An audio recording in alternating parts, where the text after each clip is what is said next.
America के New York में एक लड़की रहती थी, किटी नाम की।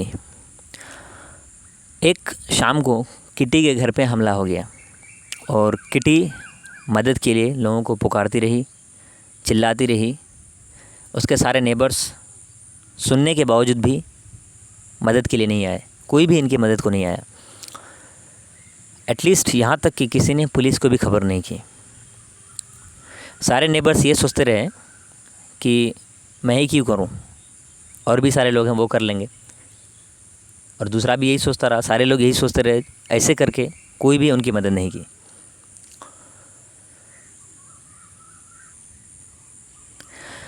तो यहाँ पे सवाल ये आता है कि आखिर इतने सारे लोग थे, ऐसा नहीं है कि इतने सारे लोगों में अच्छे लोग नहीं होंगे, बहुत सारे अच्छे लोग होंगे, लेकिन किसी ने भी उनकी मदद क्यों नहीं की। तो ये जो घटना है, इससे एक साइकोलॉजिकल फेनोमेना रिवील होती है जिसको बोलते हैं बाईस्टैंडर इफ़ेक्ट। और इसी तरह आज हम लोग ऐसे 3 साइकोलॉजिकल घटना को जानेंगे जो हमारे साथ लाइफ में हर दिन घटते हैं। तो सबसे पहले बात करते हैं बाईस्टैंडर इफ़ेक्ट की। बाईस्टैंडर इफ़ेक्ट क्या होता है कि जब भी किसी भी सिचुएशन में, किसी भी घटना में किसी भी इंसान को मदद की ज़रूरत होती है तो हम लोग उसकी मदद उस वक्त तक कर देते हैं जब तक हम लोग अकेले हैं, 2-3 आदमी हैं।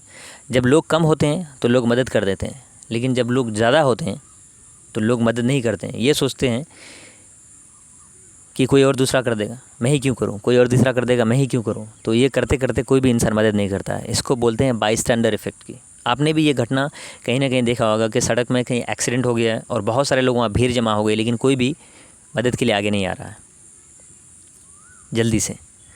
इस घटना को बाईस्टैंडर इफ़ेक्ट बोलते हैं। दूसरा साइकोलॉजिकल फेनोमेना है कॉग्निटिव डिसोनेंस। रमेश नाम का एक लड़का है, वो काफ़ी मोटा है और वो डाइटिंग कर रहा है।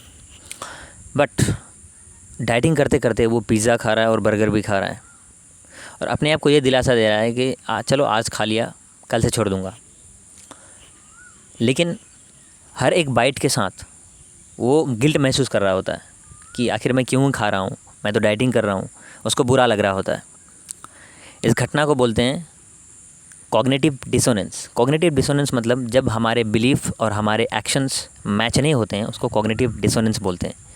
और वो बात हम लोगों को गिल्ट फील कराती है, लेकिन फिर भी हम लोग कर रहे होते हैं क्योंकि हमारे अंदर एक इंटरनल लॉयर चल रहा होता है जो हमारे उस एक्शन को सही बता देता है। वो हम लोगों को ये कन्विंस करा देता है कि चलो अभी खा लेते हैं, अभी कर लेते हैं, बाद में छोड़ दूँगा। इसको कॉग्निटिव डिसोनेंस बोलते हैं।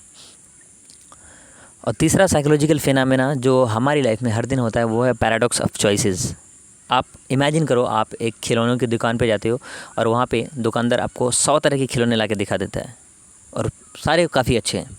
आप कन्फ्यूज़ हो जाओगे, आपका दिमाग घूम जाएगा, आप चिंता में आ जाओगे कि अरे इतने ही सारे अच्छे हैं, कितने सारे खिलौने अच्छे हैं, मैं कैसे चूज़ करूँ इतने सारे खिलौनों में से कौन सा अच्छा है। तो पैराडॉक्स ऑफ चॉइसेस ये कहता है कि जब आपके पास बहुत सारे चॉइसेस होते हैं तब आप कंफ्यूज हो जाते हो, आप टेंशन में आ जाते हो इस बात को लेकर कि इतने सारों में से अगर मैं किसी एक को उठा लिया और वो ख़राब हो गया तो इस फेनोमेनन को पैराडॉक्स ऑफ चॉइसेस बोलते हैं।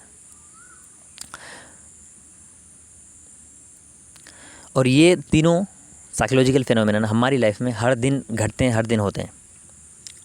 सो आई होप आपकी लाइफ में भी हुए होंगे, सबकी लाइफ में होते हैं। Well then, this is Farhan Shamimi. Thank you so much for watching.